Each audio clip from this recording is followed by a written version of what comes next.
para discutir cuán viables son. O sea, no en todos los cursos, o en todo caso no en todos los tópicos de los cursos se puede aplicar todas las técnicas o todas las maneras de trabajar.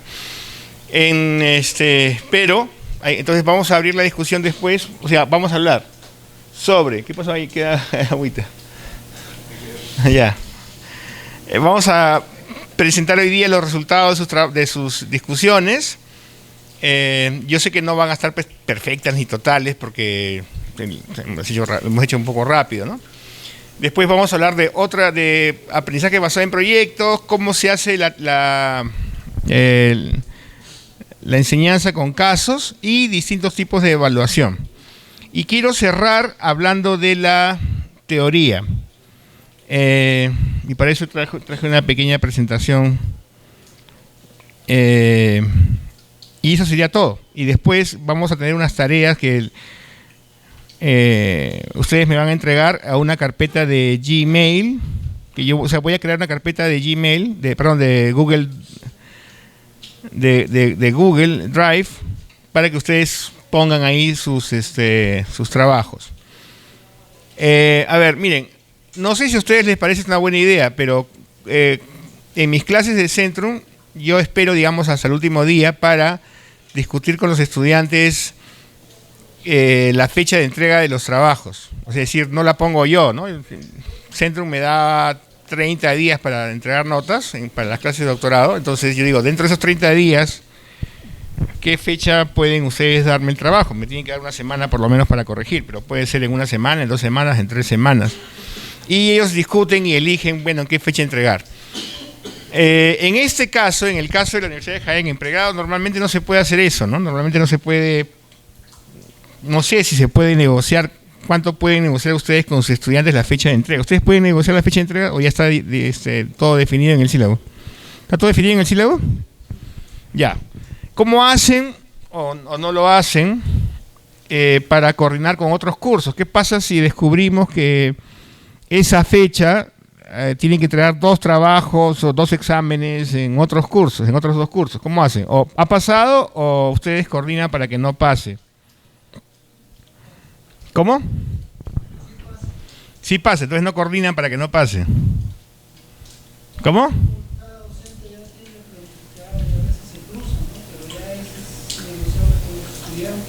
O sea, puede haber modificaciones en el sílabo en caso que haya cruces, ¿no?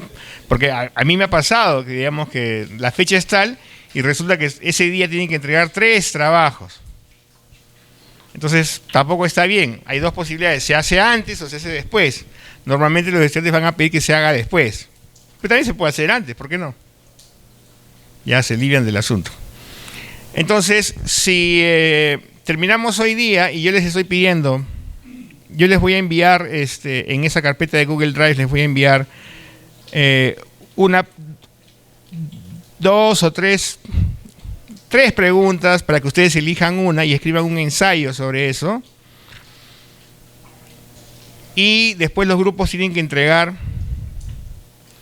3 preparaciones de clase. Es todo, es algo muy sencillo. No les estoy pidiendo demasiado porque yo sé que ustedes tienen que preparar sus clases, tienen que hacer muchas cosas, ¿no? ¿Para cuándo podría ser? ¿Para qué fecha podría ser? ¿Qué fecha es razonable para que entreguen todo? ¿Cómo?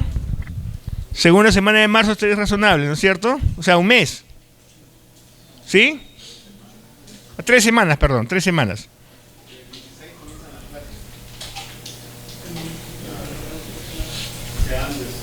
Claro, no puede ser cuando ya comenzaron las clases porque ahí sí vamos a estar en problemas, ¿no? No va a haber tiempo. ¿Qué fecha les parece? Bueno, les voy a dejar tiempo para que piensen en la fecha, ¿ya? Así que no hay problema. Muy bien. Antes de comenzar las presentaciones... Sí. 3, los grupos, o sea, tarea de grupo son 3... 3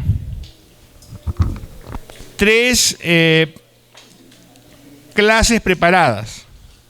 3 preparaciones de clase. Clases. O sea, como hicimos ayer, meta, ¿no es cierto? Las sesiones, 3 sesiones. O sea, 3 sesiones 3 clases, 3 sesiones. O sea, no es el curso, son las 3 sesiones nada más. No confundamos curso con clase. Un ratito, ¿esa bulla de dónde viene? ¿Marcha de qué? ¿De estudiantes? ¿Una protesta, algo así?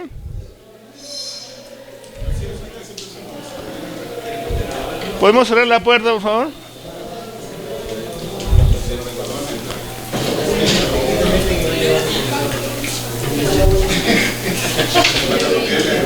Cierren la puerta, por favor. Cerremos la puerta. Sí, ya, pero... ¿podemos cerrar la puerta? Las sesiones con el que vimos en clase. Exacto, esas sesiones de clase. ¿Sí? ¿Por qué no hace cada uno una sesión mejor el punto que tiene? Que a veces tenemos diferentes puntos. Cada uno una sesión mejor. Ya. ¿Les parece mejor? Cada uno del grupo una sesión. Si lo agrupamos en cada grupo. Ya. No hay ningún problema. Entonces cada grupo va a entregar 5. Pero lo hacen bonito, ¿no? Bien bonito. No, ya, es que uno cada uno, pero además tiene que ser bonito. O sea, perfecto, así no puede, o sea, con todos los detalles, bien pensadito.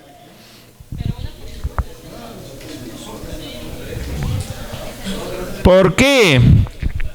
O sea, me hubiera gustado más que lo hagan en grupo. ¿Por qué? Porque...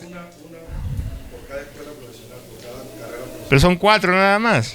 ¿Con 4? 5, bueno, entonces 5. Ah, cada grupo entrega 5, uno... ya, pero no es muy fácil hacer una sola clase. No es tan fácil porque primero hay que ponerse de acuerdo los 5. Ya. A ver, cada grupo, o sea, una propuesta es cada grupo entrega una sola clase.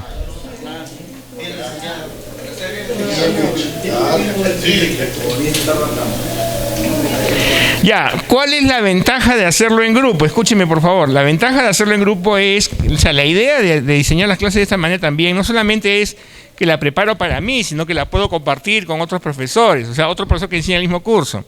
Entonces, supongamos que yo enseño un curso en una hora, otro profesor enseña el mismo curso en otra hora, entonces yo puedo ponerme de acuerdo con él para que compartamos los diseños de las clases. Entonces le digo, bueno, tú haces la mitad, yo hago la otra mitad y después conversamos y arreglamos y yo agarro tu material, tú agarras mi material, compartimos el material y lo adaptamos. Es una manera más sencilla que estar trabajando individualmente. Porque yo sé que esto es trabajoso, entonces muchas veces podemos compartir el material, siempre y cuando el otro comparta el material conmigo también, ¿no? Porque no va a ser tan vivo de yo le doy y él no me da nada. Una sola clase. Bueno.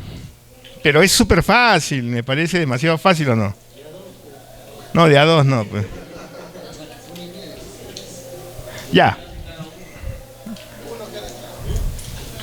No, ya. ¿Están de acuerdo con que sea una sola clase por grupo en vez de 3 como les pedí? Ya. Pero entonces les voy a dar menos tiempo, pues, porque ya darles 3 semanas no creo que es demasiado. Ya. Y la otra sí es un ensayo. El ensayo sí tiene que ser personal.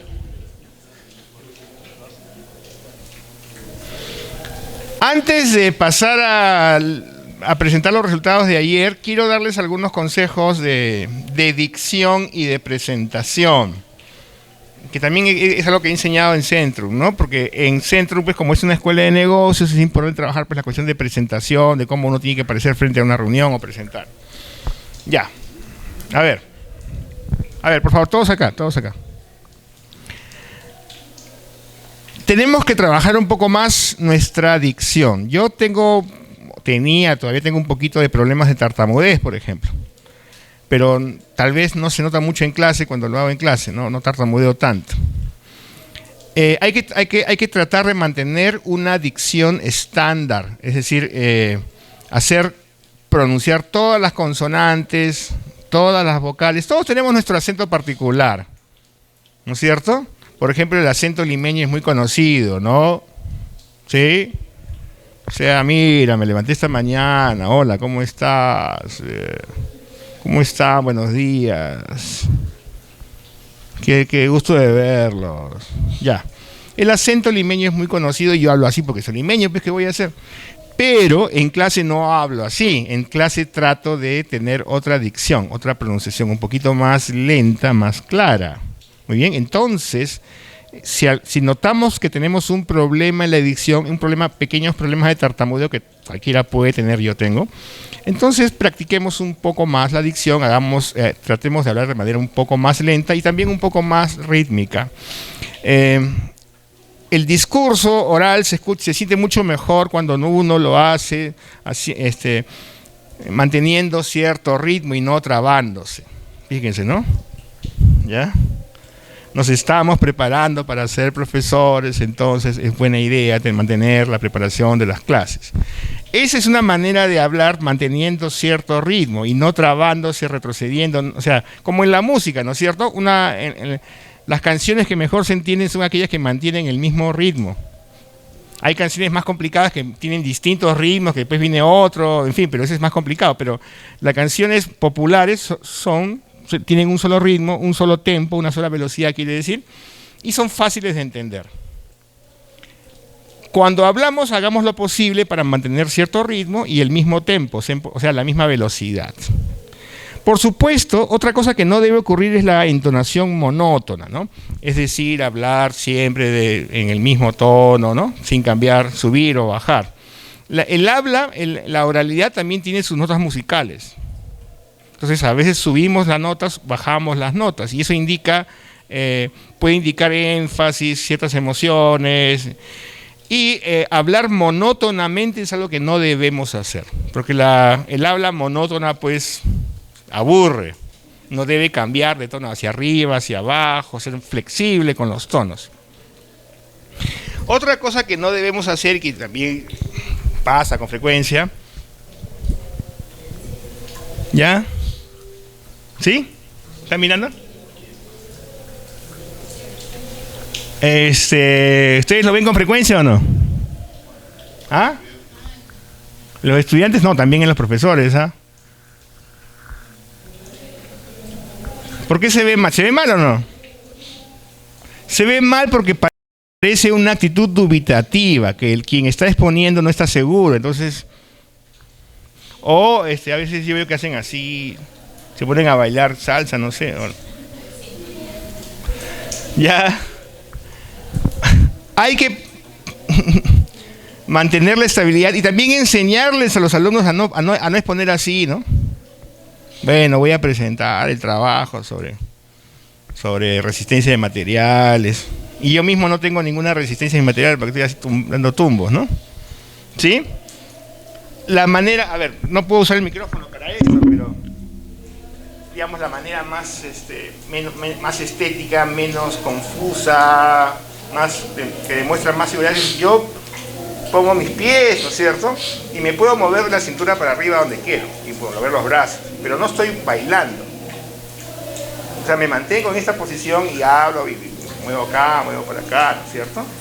Ahora, puedo moverme en la clase, puedo moverme hacia otro lado, pero una vez que me muevo a otro lado, otra vez encuentro otra posición y desde ahí, pero no estoy bailando, sino que hablo seguro desde acá. Porque cuando uno mueve los pies así está inseguro. Y puedo moverme por la clase, pero tampoco a la loca, moviéndome, o sea, sin ningún sentido. O sea, hablar moviéndose tampoco, o sea, con mucho cuidado, sin dar la impresión de que uno está haciendo un concierto de rock dando vueltas por todo el escenario, ¿no? Sino que me quedo acá, hablo, continúo otra vez y busco otra posición, me estabilizo y continúo otra vez. ¿Está bien? Y puedo mover las manos. Yo no aconsejo nunca, bueno, esta es una posición informal, ¿no? Con las manos en los bolsillos. Pero en una presentación formal, por ejemplo, estoy defendiendo una tesis, no puedo estar así, o mucho menos con una mano en el bolsillo, manos sueltas, ¿no? Las manos en los bolsillos puede ser cuando uno comienza, en fin, o en una presentación más informal, pero en una presentación formal no puedo estar con las manos en los bolsillos. ¿O les parece bien eso? ¿Les parece elegante? Se ve chusco, ¿no? Se ve como que... ¿Ya? Si estamos formando líderes, gente que va a buscar trabajo, tenemos que enseñar también esas cosas a alumnos, ¿no? O sea, uno no puede ir a buscar trabajo con las manos en los bolsillos. Ya a ver, no tenemos por qué prepararnos, ponernos de pie, simplemente quisiera que cada grupo explique sus conclusiones y hacemos un feedback. ¿Podemos cerrar la puerta también, por favor? Ya. ¿Dónde está el micrófono, por favor? A ver, comenzamos por acá. Cada grupo va a tener su nombre, ya, y su nombre, porque si no, no me voy a acordar quién es quién. ¿Cómo? Bueno, pueden ponerse el nombre de su carrera, cualquier otro nombre, los pitufos, no sé. Pueden ponerse el nombre que quieran, es irrelevante eso. Los Avengers.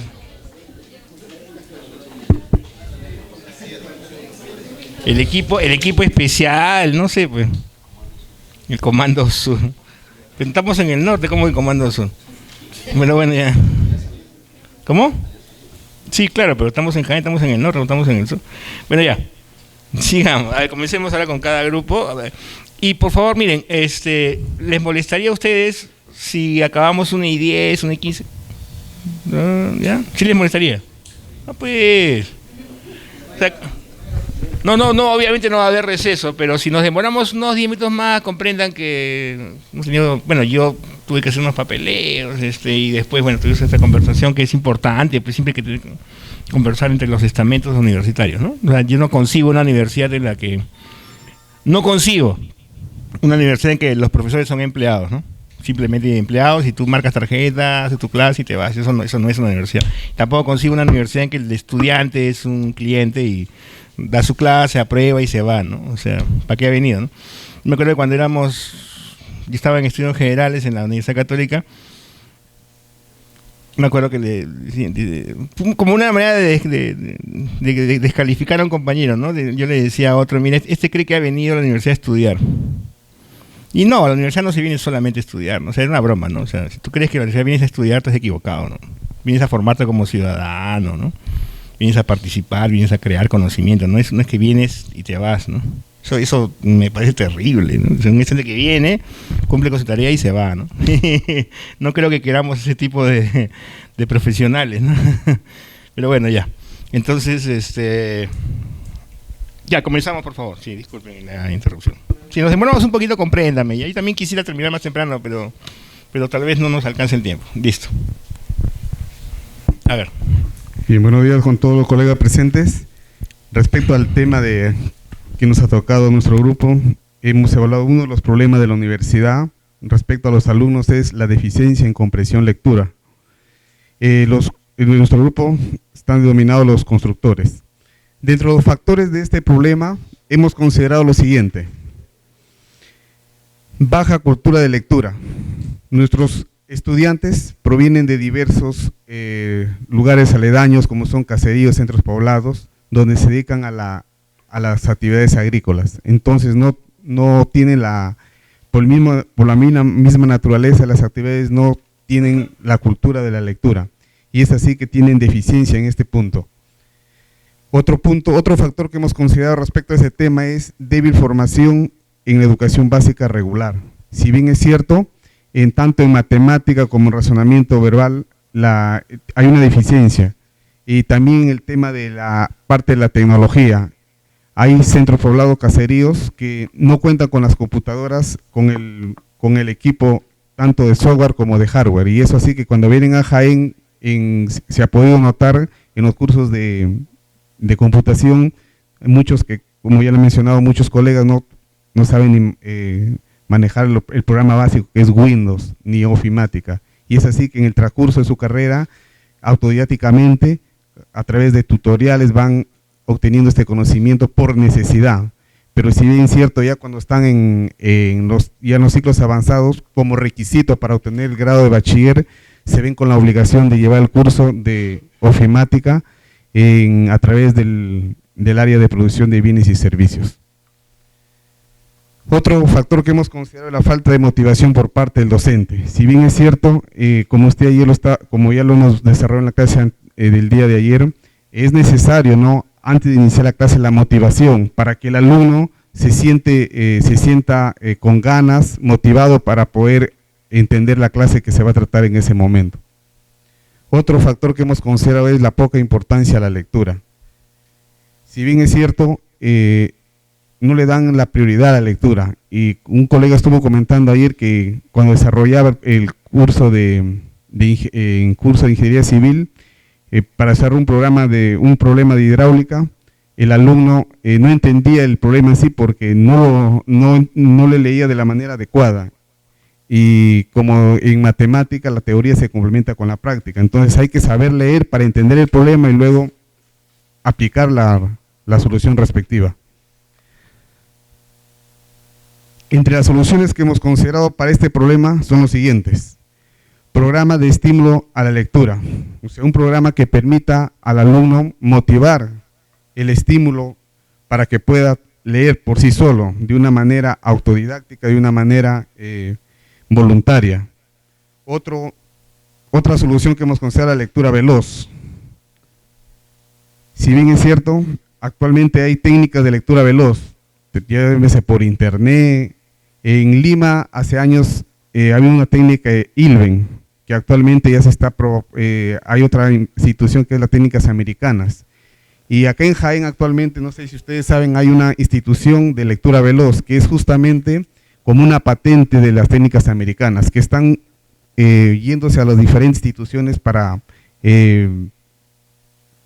proveer de este servicio, para que se adquiera las habilidades de lectura veloz. Otra solución que hemos considerado es el razonamiento verbal con énfasis a la interpretación de textos. Entonces, en el tema del razonamiento verbal, al alumno hay que hacerlo leer con una interpretación de texto, con lectura crítica, analítica, para que se acostumbre a entender de una manera correcta, para que cuando lo aplique a sus cursos no tenga los inconvenientes respectivos. Eso es todo de mi presentación. Muchas gracias. ¿Sí? ¿Comentario? Sí, o sea, la lectura es una capacidad básica, o sea, es algo que supuestamente uno no debería entrar a la universidad si no tiene competencias de lectura pues de nivel intermedio, ¿no? Supuestamente en la universidad ya uno entraría en nivel avanzado. Y nivel intermedio quiero decir comprensión de textos científicos básicos, ¿no? De artículos académicos descriptivos, ¿no? Ser capaz de encontrar información por uno mismo, ¿no? Ahora, ya cuando uno entra a la universidad, me pasó a mí, pues ya hay que leer otras cosas, hay que leer a Kant, hay que leer a Marx, hay que leer a, no sé yo, filósofos, antropólogos, ¿no? Pero uno ya debería ser capaz de por lo menos leer información. Ya otra cosa ya es leer pues reflexión, textos más complicados, más teóricos, ¿no? Pero ¿cómo queremos que, digamos, lleguen a cierto nivel de reflexión si todavía no son capaces de informarse por sí mismos, ¿no? Entonces, la lectura es una competencia con igual que la matemática básica, ya debería uno entrar con matemática básica y no es algo que uno tendría que aprender en la universidad. No tengo la respuesta, porque yo, por mi experiencia, he visto que hay gente que termina la universidad sin haber leído un solo libro en toda su carrera, ¿no? Y además ocurre algo curioso, por lo menos cuando nosotros éramos muchachos, no sé, menos esa es mi experiencia y la de muchos, no leer o no haber leído, ser poco culto, era una vergüenza, ¿no? Como decías tú, ocultabas, ¿no? Te hacías como que no. Ahora es al revés, ¿no? O sea, la gente sale y dice, yo jamás he leído un libro en mi vida, y lo dicen con orgullo, algo que cuando éramos muchachos creo que nadie lo hubiera dicho, ¿no? Si tú nunca habías leído un libro en tu vida, tú como que lo ocultabas, ¿no? Te da vergüenza. Pero ahora la gente muestra su ignorancia con orgullo. Sí, pues yo jamás he leído un libro en mi vida. O estos programas de Esto es Guerra, ¿no? Preguntan, ¿cuál es la capital de Colombia? No saben, ¿no?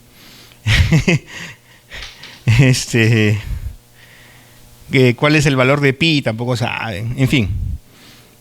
¿Cómo? Y la gente feliz, ¿no? O sea, es un orgullo no saber cuál es el valor de pi, ¿no? Ya se lo pone recontra fácil. Es como que antes, no sé si ustedes, bueno, los de mi edad, los mayorcitos, nos acordamos que había concursos de conocimientos, ¿no es cierto? Lo que vale el saber. ¿Cómo? La pregunta de los 10 millones. Ahora hay concursos de ignorancia. ¿Quién es más ignorante? ¿Quién es más bruto? En fin, ha cambiado el paradigma. Tenemos que volver a eso, tal vez con ciertas actividades lúdicas o concursos de lectura, concursos de conocimiento. Por ejemplo, algo que digamos, se ha puesto últimamente de moda y me parece que es interesante son los concursos de debate, ¿no? Que pones a grupos a discutir. Entonces, las universidades mandan a sus equipos de debate a concursar nacional, internacionalmente. Y se otorgan premios y todo, ¿no? Y el debate te obliga a leer, te obliga a informarte, te obliga a conocer la opinión contraria, a discutirla, a someter la crítica, la lógica y todo eso, ¿no? Bueno, tal vez es una idea que lanzo, ¿no? O sea, hacer actividades de debate o acostumbrar a los estudiantes que en ciertos temas hay opiniones distintas, que el debate es lo propio de la universidad y que la única manera de tener una opinión propia es informándose, leyendo, llegando a su propia conclusión. Bueno, a ver, siguiente grupo creo que era... Sí, ¿comentan? Es el grupo de tecnología médica. ¿Ya? Habíamos definido la falta de comprensión lectora también. Sí, algo similar, ¿no? Presenten, por favor. Entonces, para complementar lo ya descrito, dicho, dentro de las soluciones habíamos consignado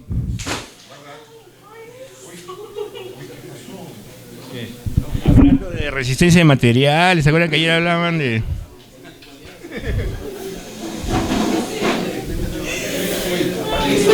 No ha habido ningún muerto.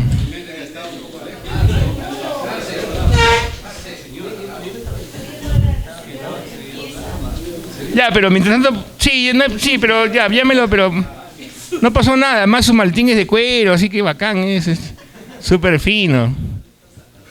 Si fuera maletín Bamba, ahí sí. Bueno, esa cosa de infraestructura también habría que hablar con las autoridades para que no pasen, que los baños estén limpios, que las paredes estén pintadas, que haya un ambiente cívico, ¿no? ¿Ustedes conocen la teoría de la ventana rota? A ver, esto es importante, ¿eh? Este es otro tip. ¿Alguien conoce la...? Ya, muy bien. Miren, el mismo ciudadano, yo por ejemplo, ya no tengo carro, pero él tenía carro. El mismo ciudadano que, por ejemplo, en Lima maneja como una bestia, cuando va al extranjero, digamos va a Alemania o se va a Estados Unidos, maneja civilizadamente. ¿Por qué? Porque todos lo hacen así. Si yo vivo en un barrio en el que veo un montón de papeles y cosas tiradas en el suelo, cuando yo como un chocolate, un caramelo, ¿dónde voy a tirar mi basurita? ¿Cómo? A la calle, pues. No, a la calle porque todo el mundo lo hace, pues. La teoría de la ventana rota dice que si dejamos que una ventana rota no se repare, si no reparamos la ventana rota, ¿qué va a haber después? No, va a haber más ventanas rotas y después puertas rotas y todo lo demás. No tiene que haber ninguna ventana rota. Si dejamos, o sea, la ventana se rompe, de inmediato la reparamos. Porque si no reparamos la ventana, después va a haber otra ventana, y después va a haber una puerta, y después va a ser todo. Si dejamos pasar un robo, después pasamos otro robo y después otro robo y otro robo. Si alguien tira un papel en el piso, después otro hará lo mismo, ya no serán uno, serán 2, 3, 4, 5, y entonces se establece la cultura y la costumbre de que nada se repara y nada se sanciona. Entonces, cuando un muchacho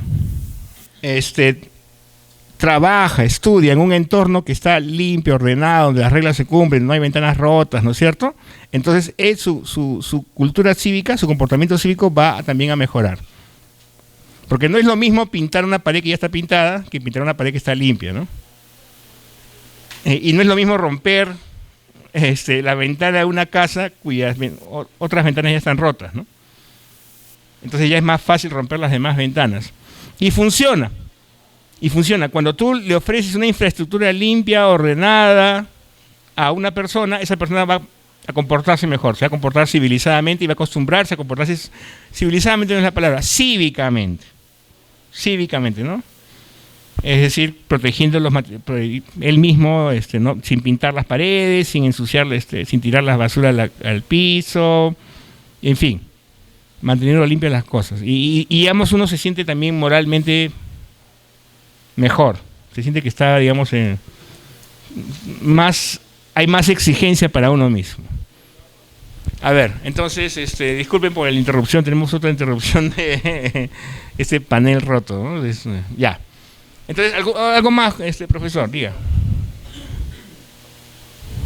¿Sí?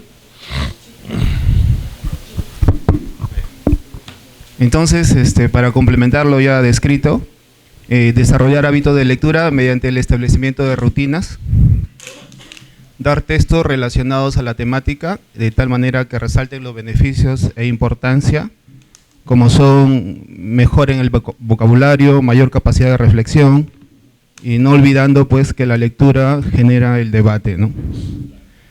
Fomentar la lectura mediante la creación de grupos de lectura en la universidad, establecer ambientes adecuados para la lectura, desarrollar ferias de libros para el acceso de los mismos, desarrollar seminarios, talleres para la búsqueda bibliográfica a través del uso de la tecnología. Eso es básicamente para complementarlo. Sí, muchas gracias. Yo también les recomendaría hacer algún tipo de actividad o pedirles que vean una película, por ejemplo, ¿no? O que vean una serie de televisión que esté en Netflix, lo que sea. Pero de calidad, pues, ¿no? No vamos a ver Ya. Sí, a ver. Disculpe, quisiera complementar respecto al mismo tema, dentro de otra solución, es la oratoria. Ya, la oratoria como mecanismo para medir la comprensión lectora. Sí, eso también es cierto. Cuando uno ve al estudiante leer en voz alta, entonar correctamente, sabe si ha entendido, si está cortando las frases en el momento correcto, ¿no? Entendiendo la estructura de las oraciones, del párrafo. Esto les ayudaría a perder el miedo de hablar en público, cuando exponen sus respectivos cursos, y de esta manera, para que tengan la fluidez de hablar en público, y luego cuando van a exponer sus proyectos, tanto para el bachiller como para obtener el título, ¿no? Para que lo hagan de una manera más eficaz. Muy bien, gracias. Entonces, siguiente grupo, por favor, es el del... No, ese vamos para el final. Acá.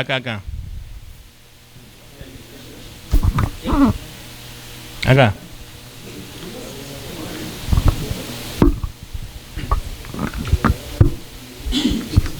Bueno, continuando con el grupo, lo de industrias alimentarias. Ya. El tema hemos puesto dificultades de aprendizaje en matemáticas. Ya. Sí. El primer punto sería falta de costumbre de leer contextos. A ver, matemáticas es una habilidad que tampoco tengo, muy bien. Falta de costumbre de leer contextos matemáticos. Ya. Sería uno. Falta de interés en la matemática. Claro, si que nosotros no entendemos el contexto matemático, la fórmula, la propiedad de matemáticas no lo van a entender, ¿no? Ya. Problemas de memoria,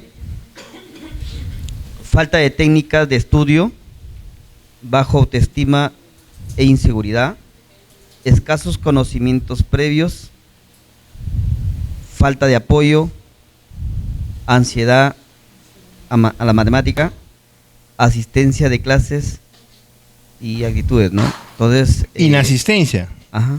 Porque se sienten deprimidos, porque las matemáticas no los llegan a entender, es demasiado abstracta. Sí. Bueno, estos son los puntos que hemos... ¿Pero qué se puede hacer? ¿Qué han pensado que se debe hacer? Claro, acá la solución. ¿Matemática qué? Bueno, que participen en el ciclo, que acá se da ciclo 0, en primer lugar, para nivelar, las tutorías que se les da, ¿no? Entonces, eso sería una solución para que el alumno se anivele a los cursos que se van a llevar a cabo. Familiarizarse con los contextos de matemática leyendo, revisando libros, yendo a internet y consultando las diapositivas que le da el docente, ¿no? Que esté monitoreado, que siempre esté motivado, ¿no? Que estemos, como decía el colega, igual hay que darle siempre la motivación. ¿Para qué me va a servir ese tema en realidad de matemáticas, ¿no? Para que ellos se sientan motivados y aprendan el tema.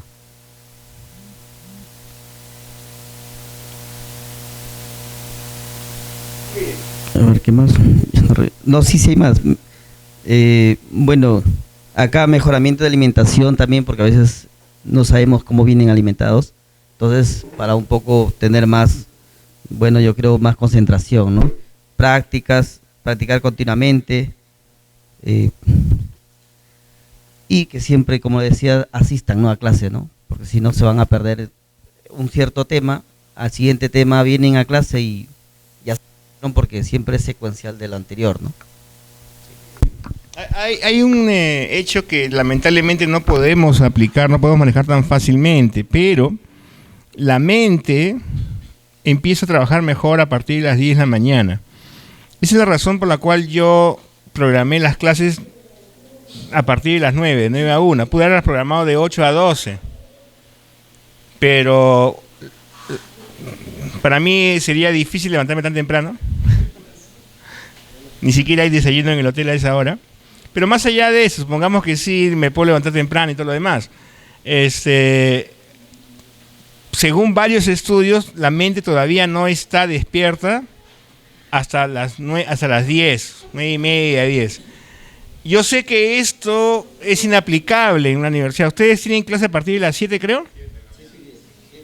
7 y 10, ¿no? O sea, eso nos trae una dificultad. Y yo entiendo porque no hay más horas en el día, ¿no? Pero la verdad es esta. La verdad es que a partir de las 10 es cuando la mente está ya totalmente despierta. Si no podemos cambiar los horarios, sí podemos hacer un pequeño truco, y eso requiere que nos pongamos de acuerdo. Que los cursos más difíciles, los más abstractos, los que requieren de mayor concentración, se dicten después. Porque ese es, digamos, a partir de las 10, les aseguro, a partir de las 10 de mañana, mi mente ya está despierta y ya capta mejor todo. A las 8, bueno, 9 puede ser, ¿ya? Y yo entiendo, yo también dicto en Centro he dictado a las 8 de la mañana, 7:45, 8, ¿ya? Pero no es lo mejor, y sobre todo si el curso, si es un tema muy abstracto, como matemáticas, estadística, esas cosas. Yo creo que podríamos hacer un esfuerzo para ponernos de acuerdo y decir, bueno, estos cursos los vamos a dictar a partir de las 10 o a partir de las 9 ya, 9, ¿no? 7 a 9, qué sé yo, un curso un poquito más concreto, y de 9 a 11 el curso de matemáticas que requiere de más concentración. Ustedes hablan de alimentación. Me dijeron ayer que creo que muchos chicos desayunan Volt, ¿no? La bebida es energética, que en realidad es cafeína concentrada, ¿sí? Vienen sin haber desayunado. ¿Es verdad eso? ¿Han visto eso o lo escuché en el otro grupo? ¿Vienen sin desayunar porque son muy pobres o vienen sin desayunar porque llegan muy temprano acá? ¿Por qué no hay desayuno? ¿Cómo? Las dos. Algunos, a ver, no, eso lo primero me preocupa. ¿Hay chicos muy pobres que están mal alimentados? No. Porque yo sé que reciben un subsidio, ¿no? No es que, ¿sí? Estaba levantando una información en un instrumento y sobre los alumnos que han repetido la asignatura que se lleva en cursos generales. ¿Ya? En cursos generales, ¿no? Y ahí la mayoría que ha reprobado esa asignatura de primer ciclo, la mayoría son de distritos que no son de la zona urbana en Jaén. Ya. La gran mayoría. O sea, chicos rurales, pobres. Sí, pero sí, digamos, y no desayunan. Y la parte, sus padres ganan menos de 1.000 soles, sí, claro, y viven en cuarto. O sea, no tienen... pero yo entendía que recibían un subsidio de 1.200 soles, creo. Los becarios, solamente los becarios. Sí. O sea que me están diciendo que hay chicos que llegan a las clases sin haber desayunado, tomándose un café, un té, no tienen para comerse un pan con huevo, nada. ¿En serio? Porque digamos, yo entiendo que uno a veces puedo llegar a clases sin haber desayunado porque es muy temprano, ¿no? Y desayuno después. lo cual tampoco es una buena idea si voy a estudiar, ¿no? Si no es para estudiar, puedo venir sin desayunar, no pasa nada. Es que muchos jóvenes viven solos en su cuarto. Claro, entonces a veces puede ser que, porque no tienen y a veces de repente porque se quedan dormidos también o no les traen su comida. No se van a cocinar, pues, no se van a hacer su huevo frito o su tamal, ¿no? Eso hay que mejorarlo, ¿ah? Sí, a ver, acá, pasen. ¿Cómo vamos a pedirle a alguien que haga matemáticas si no ha desayunado? Pues eso es un crimen. Sí. Ahora, se han mencionado razones o factores que inciden en esa dificultad del aprendizaje atribuibles al estudiante. Ya, pero hay que pensar también en el profesor. Pero aún subsanando eso, no se resuelve el problema. Claro. Si no contamos con un docente, ¿sí?, que introduzca conceptos de aplicabilidad de la matemática, el estudiante termina su curso de matemática y no sabe para qué le sirve. Exactamente, sí. Entonces nosotros necesitamos introducir ese componente. Les cuento algo. Yo vengo de una familia donde hay 3 doctores en ciencias matemáticas, uno ya murió, que fue mi hermano mayor, pues, ¿ok?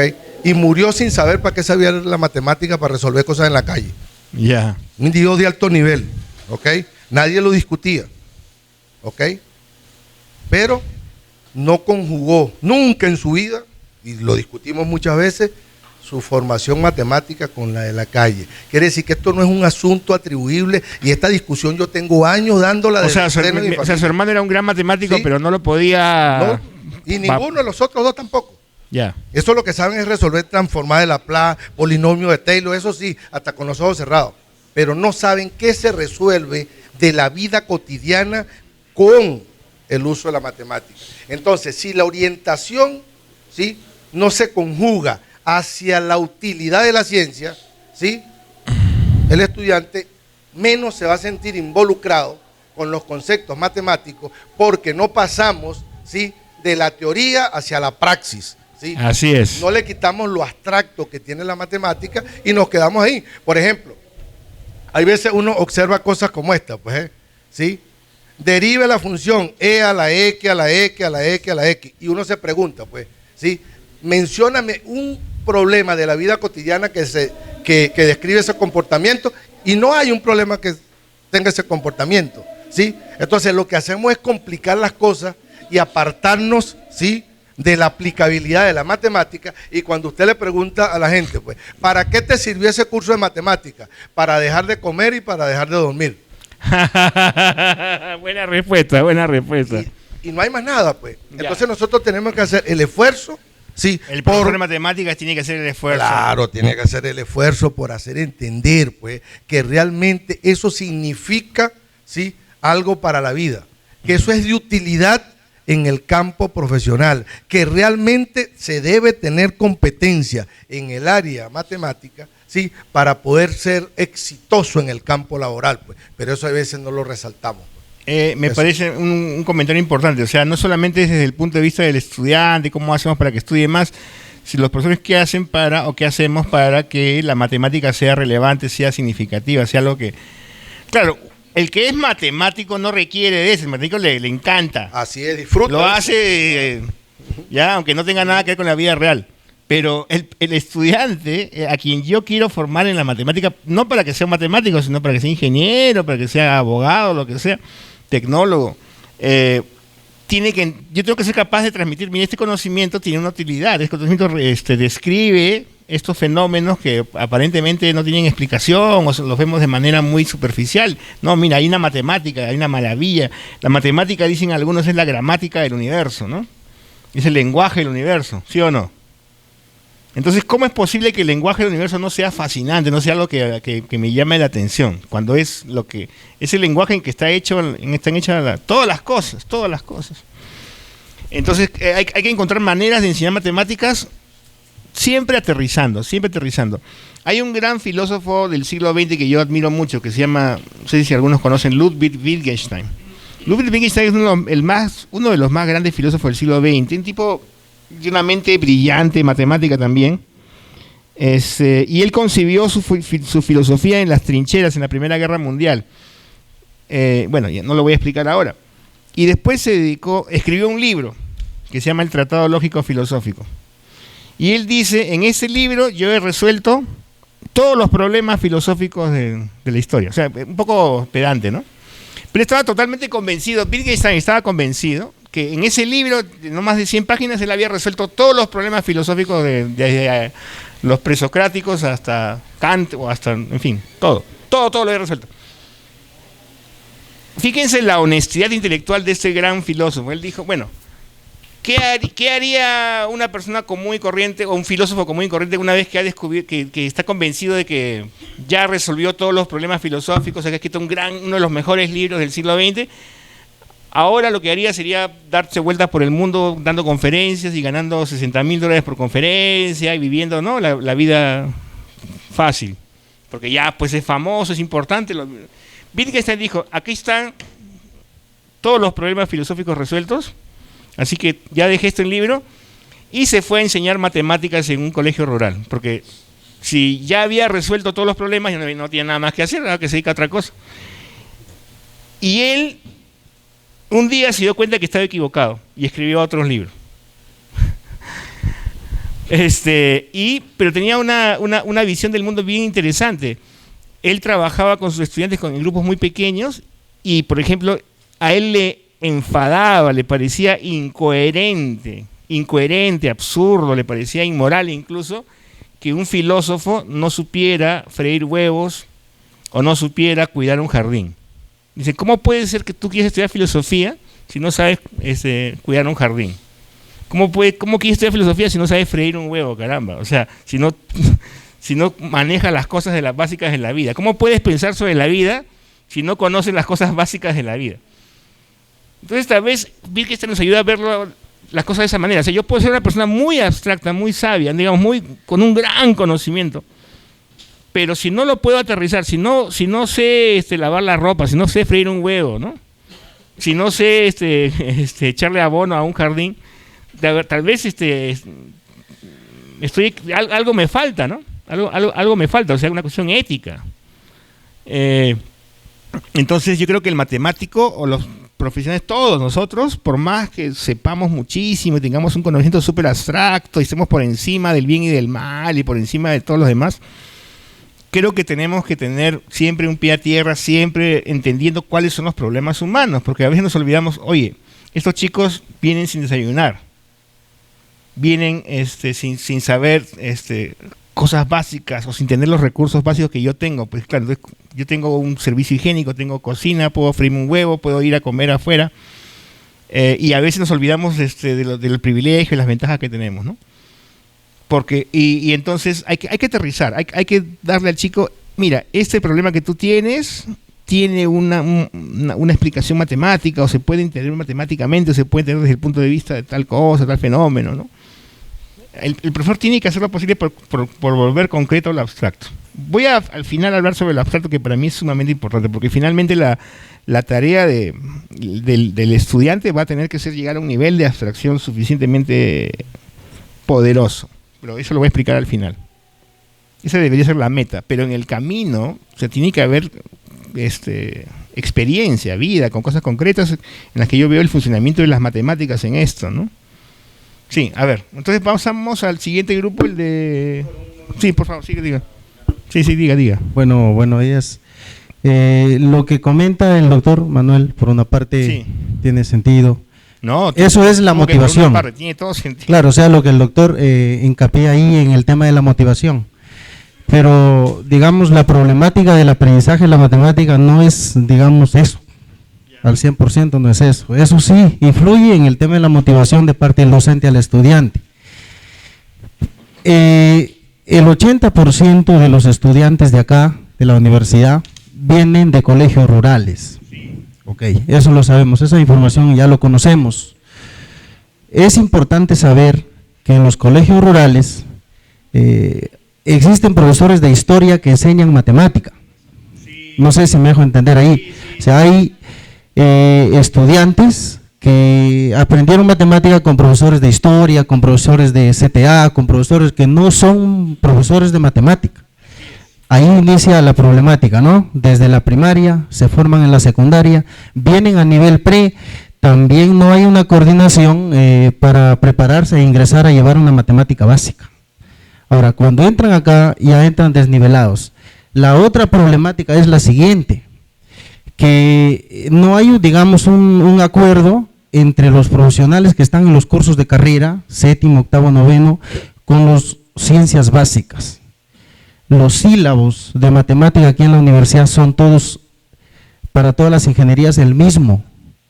Entonces no puede ser eso, porque hay temas, por ejemplo, en industrias alimentarias, yo creo que un tema fundamental ahí debe ser regla de 3 simples porcentajes, ¿no? Porque ellos llevan, más adelante van a llevar cursos que se van a relacionar con esos temas, pero hay temas que no lo necesitan ellos.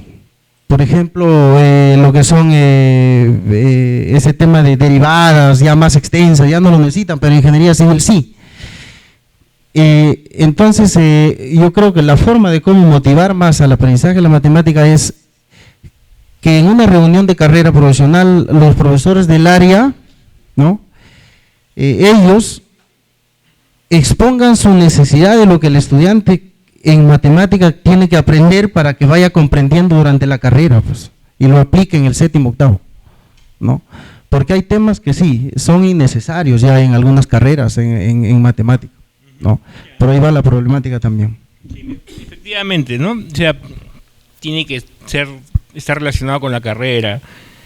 Ahora, yo no objetaría, tendría una pequeña objeción si yo digo, mira, yo debo estudiar matemáticas solamente si me sirve, y si no me sirve no debo estudiar.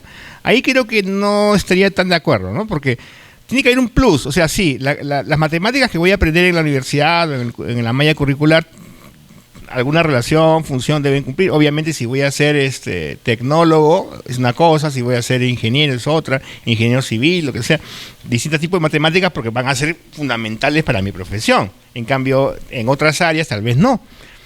Sin embargo, yo creo que siempre tiene que haber un plus, ¿no? O sea, algo un poquito más, incluso si no me sirve. Porque no es, o sea, no creo que podamos reducir el currículo a este concepto utilitario que si no me sirve no lo voy a estudiar.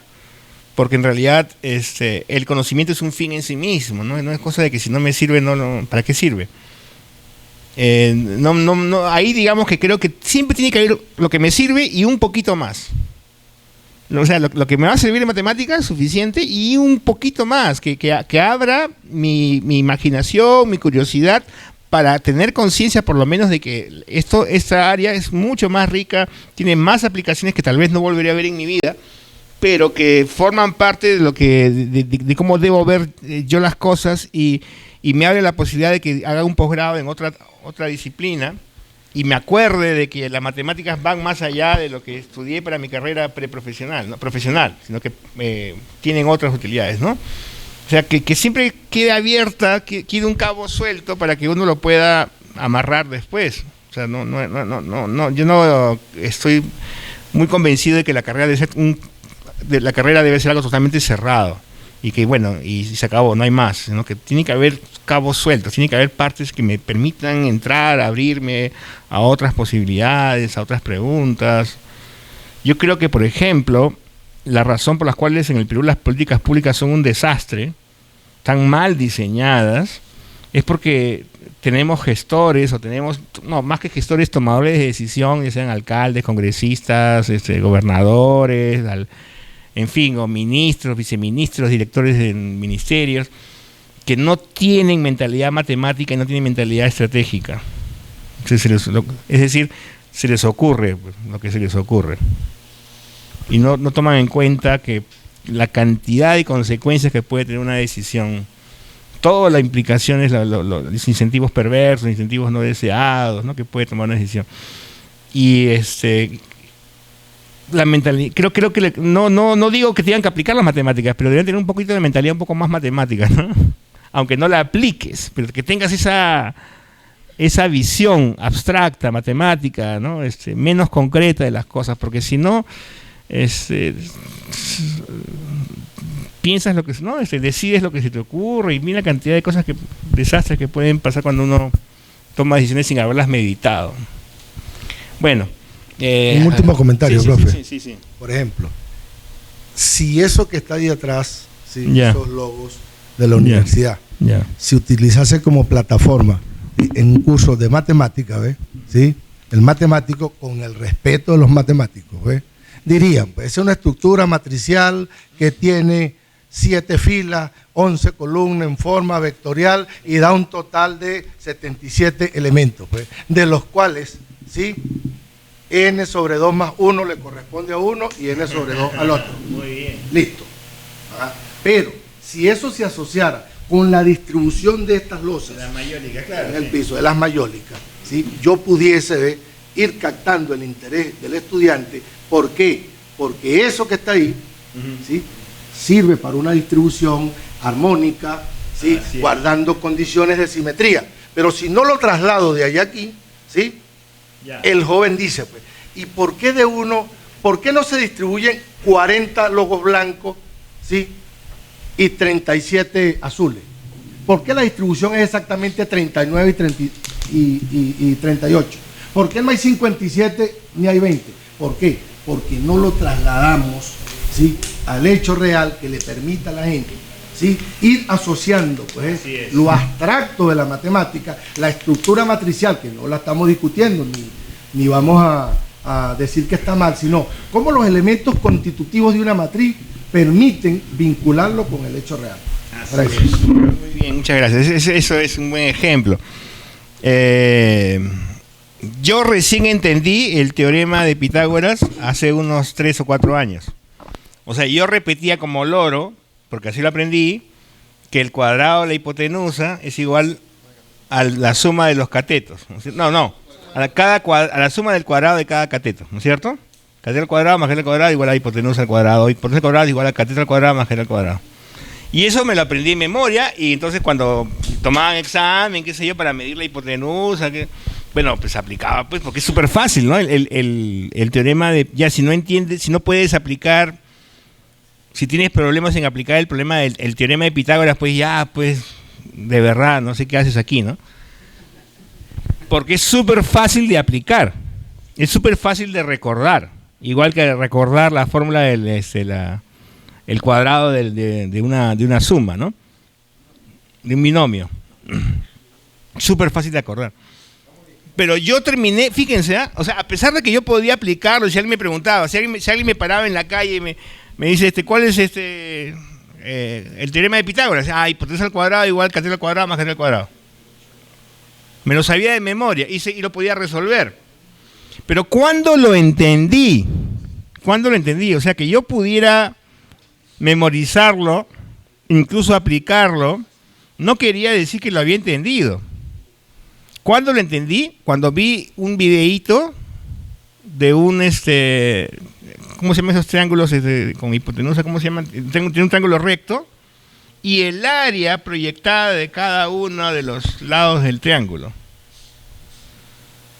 Ahí me di cuenta qué quería decir. Y cada área proyectada de cada uno de los lados del triángulo tenía agua. Y el agua pasaba, el agua de los catetos, del área de los catetos pasaba al área de la hipotenusa. ¿Por qué? ¿Nunca han visto ese video? Es como un juguetito de plástico que tiene agua, entonces el agua pasa del área de la hipotenusa al área de los catetos y al revés. Y es exactamente la misma. O sea, si me hubieran dicho que en realidad cuando decían hipotenusa al cuadrado, lo que están diciendo en realidad es el área que forma la hipotenusa, y si en vez de decirme cateto al cuadrado es el área que forman los catetos, lo habría entendido mejor. ¿Han visto ese juguetito o ese video? ¿No? Pero saben de lo que hablo, ¿no? ¿O no? Si han visto el video y saben de lo que hablo. Ya, está bien. ¡Au! A ver, escucha ¿hay algún plumón? ¿Plumón?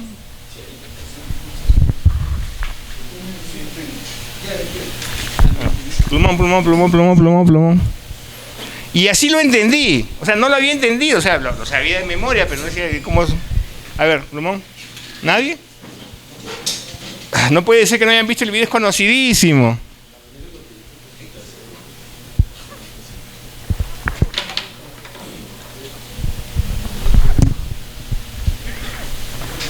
ese es un triángulo recto, ¿no es cierto? Y esta es la hipotenusa. ¿Ya? ¿Se acuerdan? Bueno, todos sabemos eso, ¿no es cierto?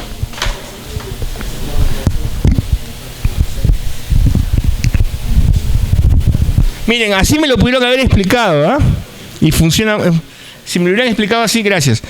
Miren, si me lo hubieran explicado así, no solamente lo podría calcular la longitud de la hipotenusa, sino que además entendía por qué. Y eso es lo que nunca nadie me explicó. ¿Qué pasó? ¿Qué pasa si hacemos el cuadrado de ese cateto? Bueno, vamos a formar el cuadrado de ese cateto. Es muy fácil, ¿no es cierto? Agarramos la misma distancia y formamos acá un cuadrado. Y el cuadrado de este otro cateto, pues lo mismo, ¿no es cierto? Y hacemos un cuadrado. Y el cuadrado de la hipotenusa, ¿cómo será? Así, pues, ¿no?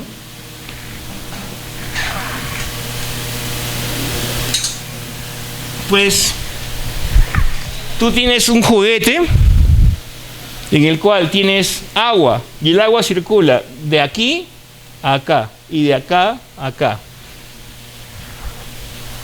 Y siempre se llena exactamente. ¿Por qué se llena exactamente? Porque las áreas son iguales. La suma de las áreas de los catetos es igual al área de la hipotenusa. ¿No conocían ese juguetito, profesores? O incluso también lo puedes hacer con cuadrados, porque tú puedes hacer cuadraditos acá, ¿no es cierto? Y vas a ver que la súmalo todos los cuadrados y suma los cuadrados de acá y van a ser iguales. Pero ¿cómo lo aprendí yo? Yo no lo aprendí así. Ni siquiera me mostraron o sea, sí, lo único que aprendí yo fue esto.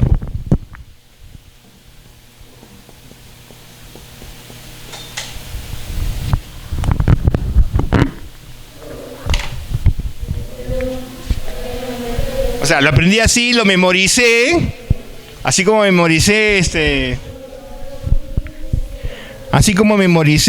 los nombres de los incas y ya me lo aprendí. Pero de memoria. Ahora, ¿de qué manera creen ustedes que el estudiante lo entiende mejor? ¿De memoria o viendo cómo las áreas son iguales? ¿No es cierto? Y tú lo puedes hacer ya, si no tienes ese juguete de plástico, puedes hacerlo con cuadraditos, ¿no es cierto? Y mira, si sumamos los cuadraditos de esta área y los cuadrados de esta área, son la misma área de acá de la hipotenusa, que forma la hipotenusa cuando se proyecta en el cuadrado. Cuando decimos al cuadrado, yo me di cuenta que la mejor explicación es esta, que cuando decimos que una longitud, o sea, digamos una línea es al cuadrado, estamos hablando de un área. O sea, esto y esto al cuadrado. ¿Cuánto es? Es 9, pues. 1, 2, 3, 4, 5, 6, 7, 8, 9. 3 al cuadrado es 9. Una es, lo sé de memoria, que 3 al cuadrado es 9. La otra es, mira, acá tenemos 3. Y 3 acá, 3 veces 3, y luego cuenta cuántos cuadrados hay en esta, cuántas mayólicas hay en esta área. Son 9. Y ahí lo entiendo mejor, ¿o no? ¿Me equivoco? ¿No están? ¿Por qué 3 al cuadrado es 9? Ahí está, tú lo puedes ver mejor. Y algo que, digamos, si me lo hubieran explicado lo habría entendido más, es que cuando hablamos al cubo, ¿qué cosa es? Volumen. ¿No? Y ahí hubiera entendido mejor qué cosa es al cuadrado y cosa que es al cubo. Ahí tenemos un caso en el cual ustedes matemáticos pueden, a través de figuras concretas que el estudiante puede tocar, que puede ver, explicar qué cosa es al cuadrado y qué cosa es al cubo. Y por qué el cuadrado de la hipotenusa, o sea, el área que forma la hipotenusa, es idéntica a la suma de el área que forma cada cateto. Y ya está. O sea, alguna vez, supongo que ustedes habían visto esa explicación o no. ¿O no? ¿Nunca habían visto esa explicación? ¿Nunca la habían visto? Bueno, yo la descubrí hace 3 o 4 años, ¿no es cierto? Pero yo lo repetía como loro. ¿Por qué?